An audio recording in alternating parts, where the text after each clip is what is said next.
flexing di sosial media berakhir tragis dan memakan korban. Nasib malang itu menimpa satu keluarga di Bogor, Jawa Barat yang kerap membuat konten dengan memperlihatkan isi rumah. Halo, gue Bedul. Kali ini gue akan ngebawain sebuah cerita atau tragedi yang pernah dialamin oleh seorang TikToker yang berakhir tragis. Kita langsung aja ke videonya. Let's go. Peristiwa ini menimpa seorang ibu rumah tangga sekaligus konten kreator di platform TikTok bernama Resti, 25 tahun, di kediamannya di kampung Cimayang Sari, Desa Cimayang, Kecamatan Pamijahan.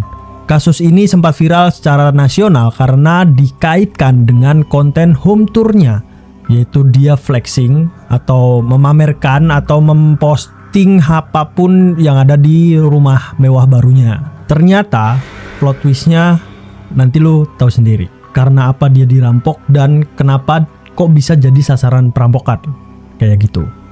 Kronologi dan faktanya nih. Komplotan pelaku yang berjumlah 4 orang. Dengan otak pelaku berinisial D dan S. Mendatangi rumah korban sekitar jam 11 malam. Pelaku D yang sebenarnya sudah saling mengenal dengan si korban, mereka membawa minuman keras dengan tujuan membuat suami dari si pemilik rumah, Resti, yaitu HS, 26 tahun, mabuk. Sekitar pukul 3 dini hari, jam 3 lo bayangin. Jam 3 dini hari, saat korban HS mulai mabuk, para pelaku mulai menyerang. Jadi suami si pemilik rumah ini dimabukin dulu, dibikin teler lah gitu. Terus habis itu diserang. HS dipukul menggunakan kunci pas dan lehernya dijerat kabel hingga meninggal dunia. Jasadnya kemudian ditemukan di dalam mobil yang terparkir di garasi.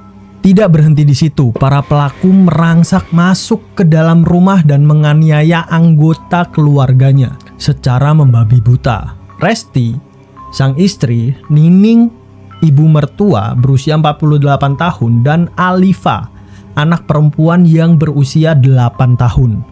Semuanya mengalami luka parah di bagian kepala akibat hantaman benda tumpul. Namun ketiga korban tersebut berhasil selamat setelah dilarikan ke rumah sakit dan mendapatkan perawatan intensif dari pihak rumah sakit.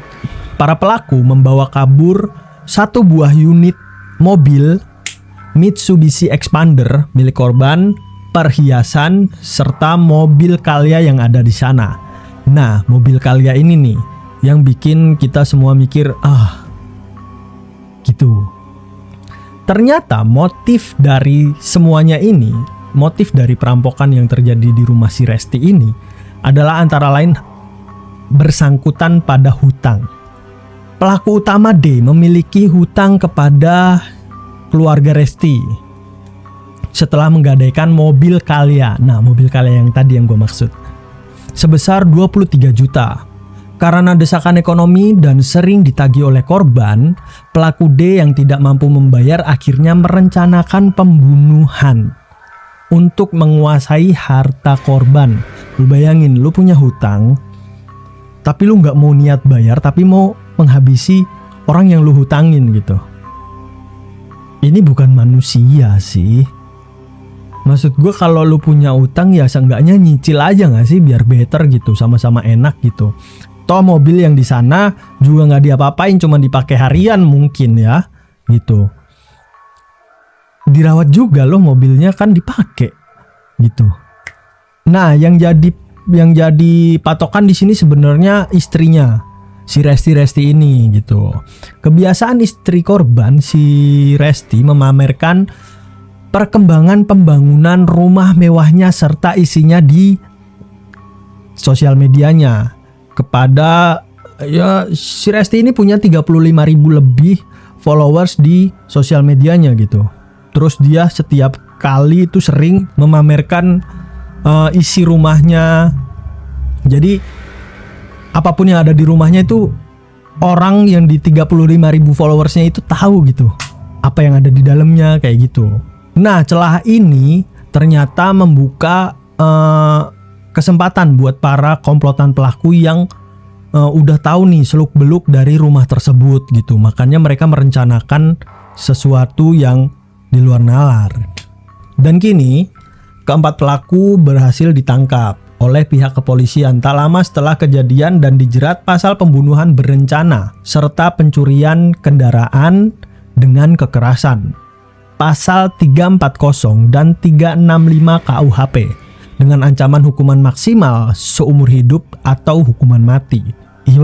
Ya udah itu terbaik gitu buat para si pelaku gitu. Karena gimana ya? Salah sih mereka yang punya hutang terus mereka ingin menguasai harta yang mereka hutangin gitu. Malah jadinya kayak gini. Nah, buat teman-teman di rumah sana yang mungkin mempunyai harta berkecukupan atau lebih, sebaiknya di-keep gitu. Kita nggak ada yang tahu followers kita di sosial media itu orang baik semuanya atau enggak, karena flexing kayak gini bisa membuka kesempatan buat para orang jahat atau para otak-otak kriminal ini buat melakukan aksinya gitu. Itu mau membuka kesempatan lebar banget. Apalagi home tour atau itu semua kalian taruh di sosmed kalian gitu, terus orang lain tahu gitu gimana keadaan rumah kalian, dan ya udah terjadilah hal-hal yang nggak diinginkan gitu. Jadi jangan sembarangan posting atau flexing di sosmed ya. Takutnya hal-hal kayak gini bisa jadi bumerang buat kita gitu. Oke, segini aja video dari gua Bedul. Selamat malam dan terima kasih.